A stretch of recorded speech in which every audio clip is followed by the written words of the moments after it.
Bago tayo magsimula, nasa screen ang sample ng JD oversized t-shirt.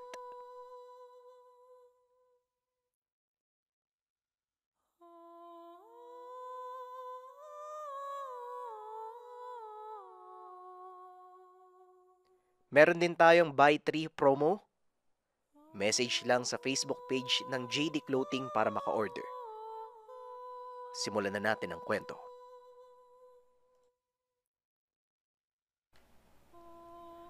Ang kwentong ito ay hango sa totoong buhay. Mula ito sa isa nating kabayan na itago na lang natin sa pangalang Carding. Taong 1969, Zambales. Namasukan bilang hardinero sa mayamang pamilya si Carding. Ilang taon siya ditong nagsaka, kaya naman gamay niya na ang mga gawain. Kasama niya sa trabaho ang magkasintahang si Mario at Nilda. Bagamat pinayuhan na ng amo ang dalawa, nagpatuloy pa rin ang relasyon ng mga ito kahit meron na silang sariling pamilya.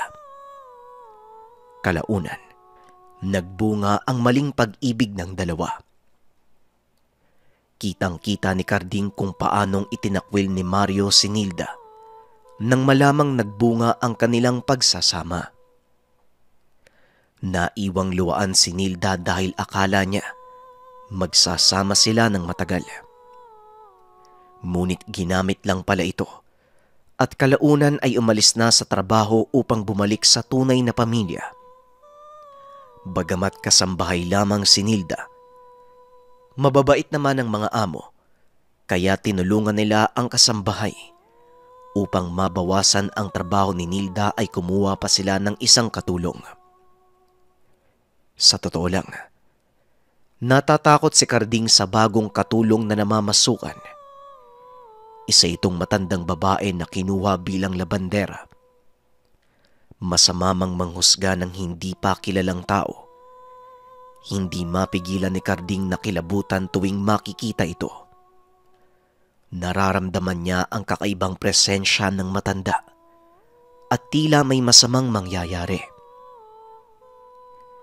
Ilang buwan ang lumipas at wala namang naging kakaiba sa pinapasukan. Dito na unti-unting inalis ni Carding ang pagdududa at takot sa matanda. Kalaunan, nakausap niya ito at tuluyang naging kaibigan. Bagamat hardinero si Carding, tumutulong pa rin naman siya sa ibang gawain. Tinulungan niya rin ang matanda upang mapadali ang trabaho. O Carding, huwag ka masyadong maging malapit kay Inday. Kapag nanganak na si Nilda at nakapagpahinga na aalis na rin siya. Baka naman malungkot ka. Wika ng amo. Napatawa naman si Carding. Hindi naman po sa ganun. Nakonsensya lang din po ako. Nung una kasi, iniisip kong masamang tao si Ate Inday. Habang tumatagal nakikilala ko na Mabait naman po yung matanda. Nakakaawa nga po na kailangan niyang mamasukan para sa mga apo niya dahil iniwan siya ng mga anak Pagpapaliwanag ni Carding. Ay talaga ba? Akala ko ako lang ang nakakaramdam nun Ako rin nung unang mga araw niya dito. Hindi maalis sa pakiramdam ko na merong masamang mangyayari. Parang kakaibang aura. Naawa lang din ako sa matanda dahil napaliwanag niya yung sitwasyon. O siya, mauna na ako Ingat kayong lahat habang wala kami. Wika ng amo. Bagyang nagulat si Carding nang malaman na hindi lang pala siya ang nakakaramdam ng kakaiba sa matanda. Ngunit dahil wala namang nangyaring masama, nagpaumanhin na lamang sila sa panghusga kay Ate Inday.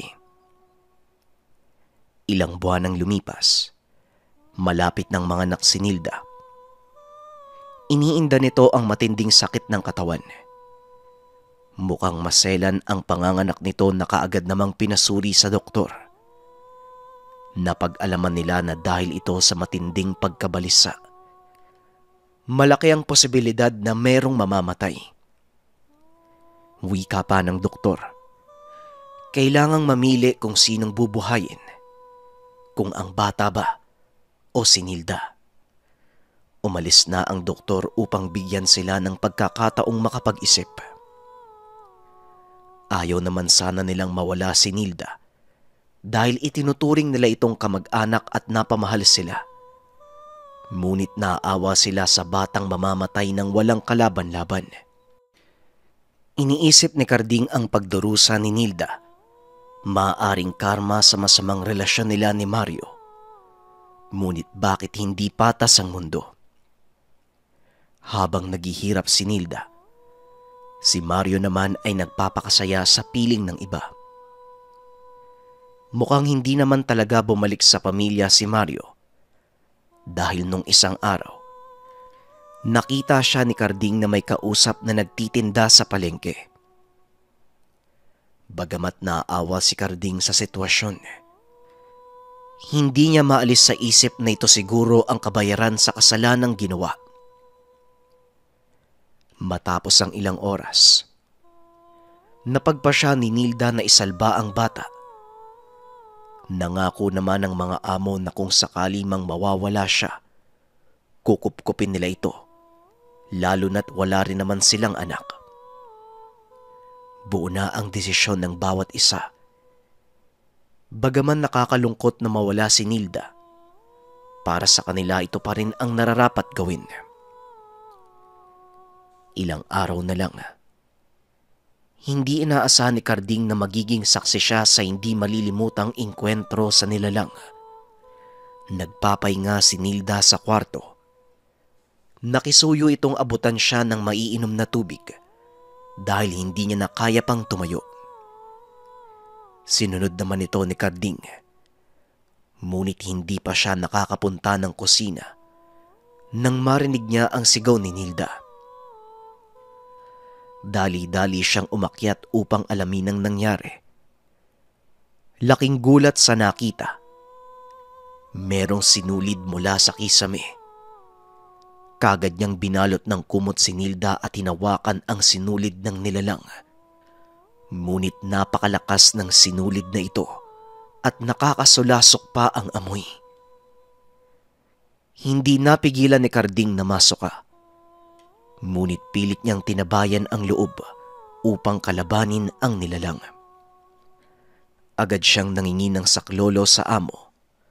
Ngunit wala namang sumasagot. Naalala niyang nakaalis na ang mga ito. Sinubukan ni Carding na hilahin ang sinulid. Ngunit napakadulas nito. Paulit-ulit niya ring hinahampas ng kahoy. Ngunit hindi niya matamaan. Naisipan din ni Carding na umakyat sa kisame.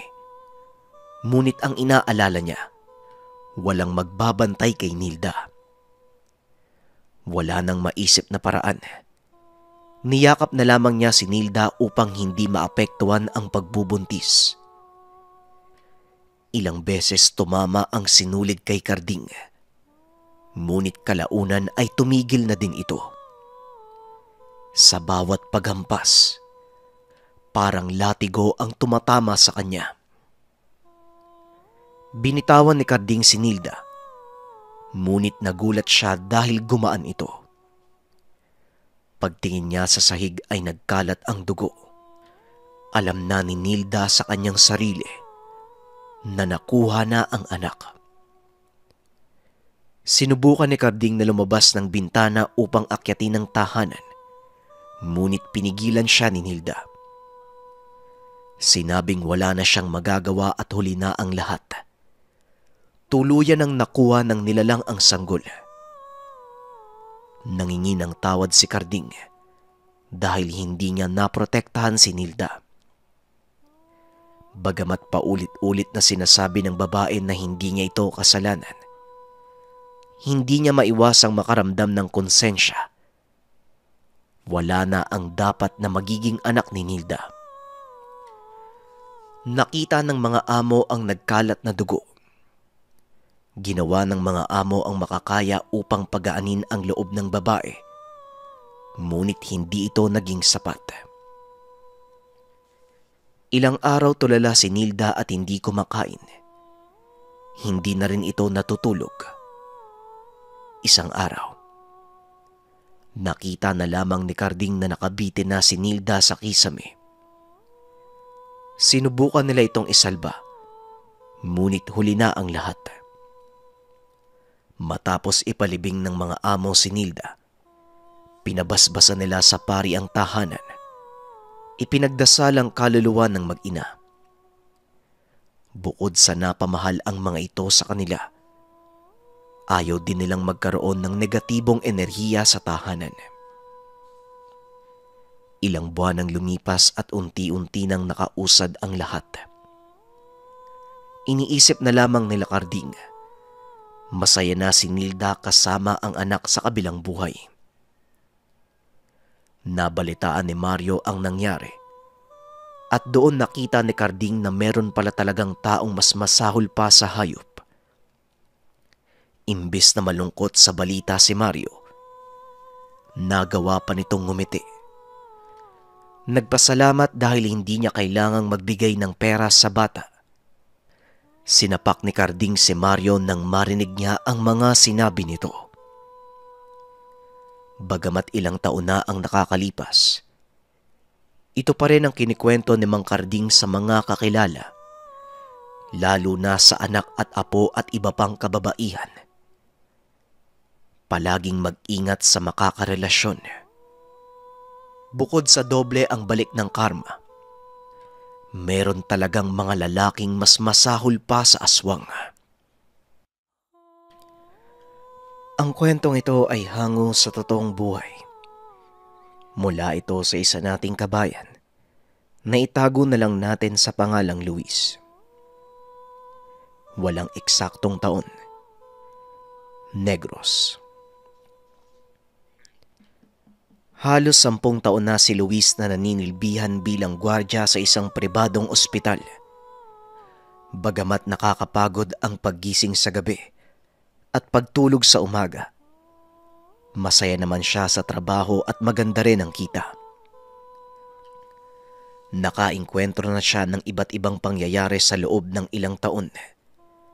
Katulad ng nakawan, kakaibang pangitain sa ospital, at iba pang mga kaso na hindi maipaliwanag ni Luis.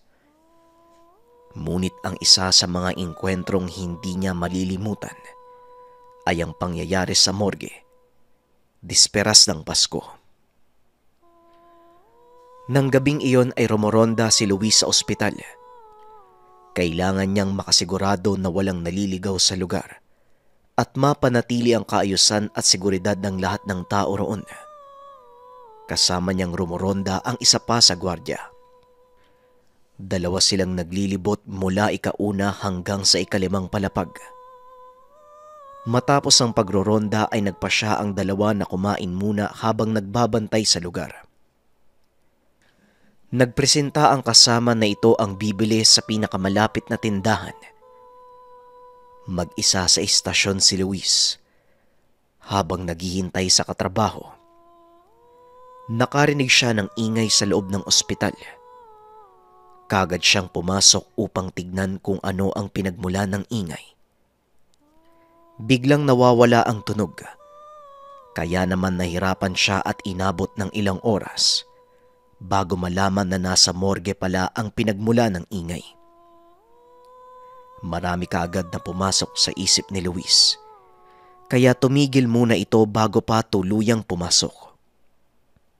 Baka daga, naligaw na hayop, maaari namang may nagnanakaw ng bangkay, o ang pinakamalala, aswang.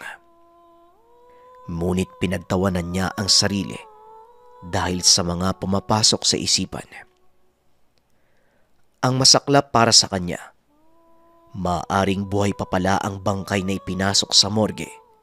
Ito ang mga imahinasyon na pumapasok sa kanyang isipan. Kinilabutan siya sa ideyang iyon at kung gaano nakakabagabag na makulong sa isang silyadong lugar. Ito ang pinakakinakatakutan ni Luis, ang mailibing ng buhay. Kaya naman dali-dali niyang pinasok ang morgue upang tulungan kung totoo man ang hinala. Hindi makapaniwala si Luis nang buksan niya ang isang lagayan. Napatalon siya sa gulat nang biglang tumayo ang supot na pinaglalagyan ng bangkay. Buhay ang kakaanunsyo lang na dead on arrival. Kagad nagtawag ng nurse at doktor si Luis. Ito ang kauna-unahang pagkakataon na makaengkwentro siya ng ganitong kaganapan. Matapos suriin ng mga nurse at doktor ang lalaki, kagad nilang inasikaso ang mga papeles at tinawagan ang pamilya nito. Hindi sila makapaniwala. Mahigit 1 oras na ang lumipas.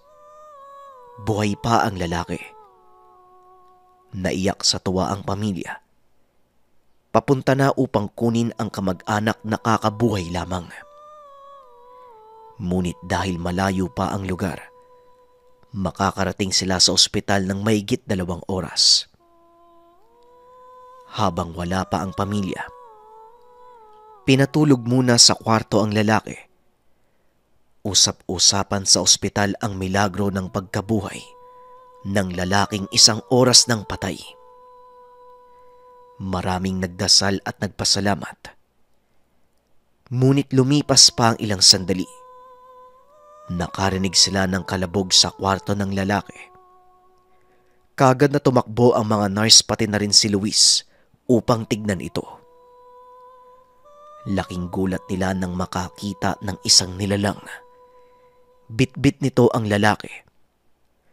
Nagsigawan ang mga tao sa lugar. Kagad namang tumalon ang may buhat sa lalaki doon sa may bintana.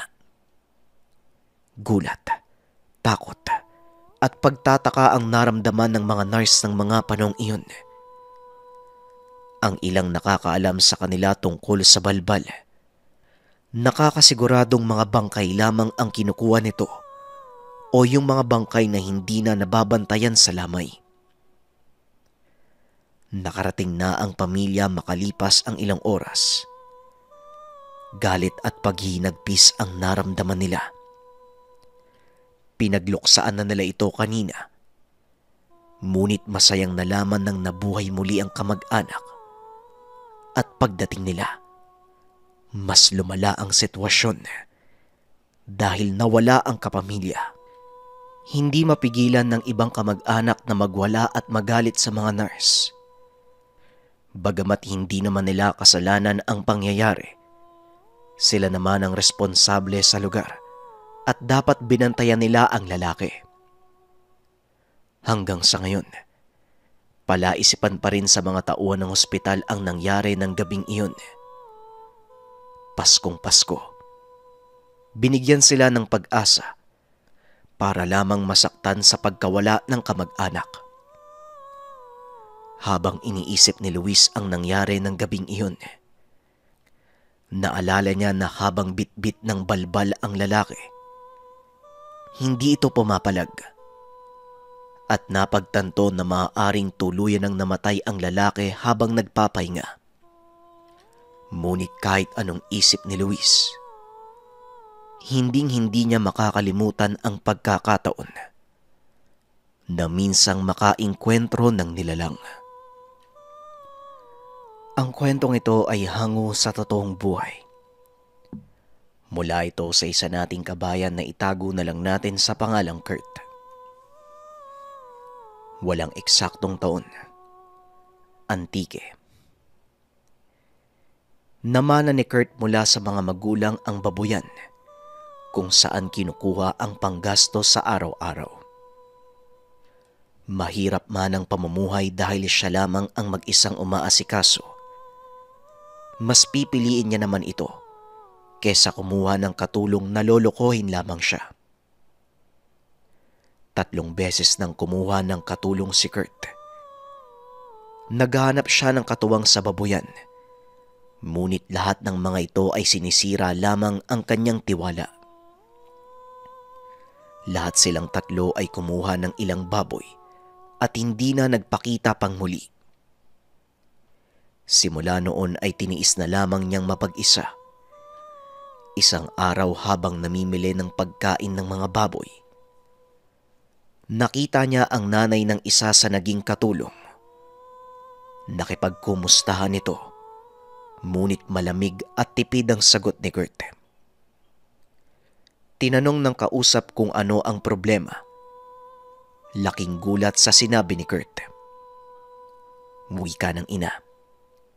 Imposibleng magawa ito ng anak dahil hindi niya ganun pinalaki ang bata. Mahirap man, ngunit may moral at integridad naman ang mga ito. At dagdag pa ng ina, halos 3 buwan na hindi umuuwi ang anak.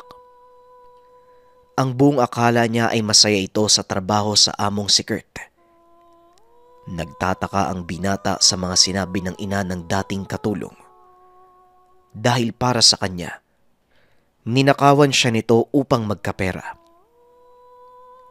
Bagamat nagdududa si Kurt kung totoo ba talaga ang sinasabi ng ina, naging palaisipan naman ito sa binata habang papauwi. Nasa bahay na at pinapakain ang mga hayop. Iniisip pa rin niya kung bakit 3 beses nangyari ang pagnanakaw sa lupain. Bukod pa dito, lahat ng nagiging katulong ay nawawala na lamang at hindi na nagpapakita pa muli. Habang tumatagal doon napagtanto ni Kurt na maaaring mali ang kanyang hinala at merong ibang masamang nilalang na gumagala sa lugar.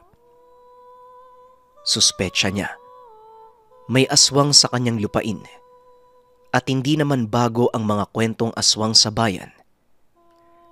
Bagamat hindi pa siya nakakakita o nakakaengkwentro ng nilalang, ang mga magulang at iba pang mapagkakatiwalaan niya nakapagsabing nakaengkwentro na ng ganitong nilalang. Kagad siyang pumunta sa kakilala dahil wala naman ang mga magulang ni Kurt upang pagtanungan. Pagdating ni Kurt sa tahanan ng kakilala, hindi na ito nagpaligoy-ligoy pa. Diretso niyang sinabi ang kailangan at ibinigay naman ito sa kanya. At dahil hindi pa sigurado si Kurt kung anong uri ito ng aswang, sinabi na lang ng kakilala ang lahat ng pangontrang alam niya sa bawat nakaengkwentro nito noon. Kung manananggala makakasalamuha mo, ang kailangan mong gawin kumuha ng asin. Mahanap mo yung kaputol ng katawan niya. Ilagay mo dun yung asin, siguradong mamamatay yun. Kung sigbi naman, sabi sa akin ng lolo ko, pwede mo naman daw yung paslangin gamit ang itak o kahit anong matalim na sandata, basta gawa sa metal. O hindi kaya naman gawin mong alaga. Sa oras na mapaamo mo, kailangan mong ilagay sa banga yung sigbin. Sabi nila magdadala daw ito ng kakaibang swerte at yaman sa'yo. Nagpatuloy sa pagpapaliwanag ang kasama. Iba't ibang nilalang na ang nabanggit nito, pati na rin ang mga pangontra sa bawat isa. Bagamat nagpapasalamat si Kurt sa tulong ng kaibigan, nanghihinayang siya dahil sa sobrang dami nitong sinabi. Napaka-imposibleng maalala niya ang lahat ng ito. Nalimutan niya na nga ang unang mga sinabi ng kaibigan kahit hindi pa ito tapos magsalita. Matapos ang pag-uusap ng dalawa ay umuwi na si Kurt sa tahanan. Kagad siyang nakarinig ng ingay. Kagad niyang kinuha ang itak. Bago pa man niya mabuksan ang ilaw sa tahanan ng mga hayop, kitang-kita niyang may kumikilos doon. Hoy! Sino ka? Ibaba mo yung hawak mo! Binuksan ni Kurt ang ilaw at sinigawan ang may hawak ng hayop. Nanlaki ang mga mata ng binata. Napatigil sa pagsasalita nang makita ang nilalang. Nakahubad. Nababalutan ng kakaibang itim na langis. Akalain mong taong grasa, ngunit matulis ang kanyang ngipin at napakatatalas din ng kuko. Pulang-pula ang mga mata. Hindi nakagalaw si Kurt sa sobrang takot. Lahat ng tiwala niya sa sarili ay naglaho na parang bula.